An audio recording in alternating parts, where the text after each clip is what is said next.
लोक काय पण म्हणू द्या, पण उदय भाऊ आपल्यासाठी गॉडफादर आहे.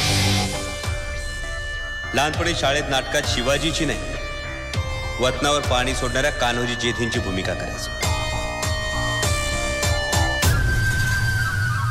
आजही माझी भूमिका तीच आहे, कार्यकर्त्याची.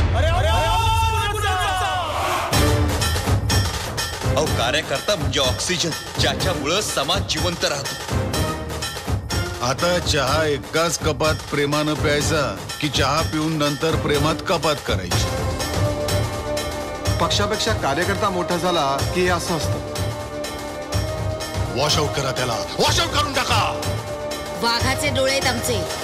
त्या मांजरांना म्हणावं, वाघ आणलाय मी, त्याला रोखायला पाहिजे. म्हणजे तुमच्या राजकारणात पैसा महत्वाचा आणि आम्ही आयुष्यभर पक्षासाठी सतरंजाच उचलायचे. शहराची नाकेबंदी करा. अंतकरणापासून सांगतो, भविष्यात या देशात सगळ्यात कणखर आवाज हा कार्यकर्त्यांचा असणार आहे.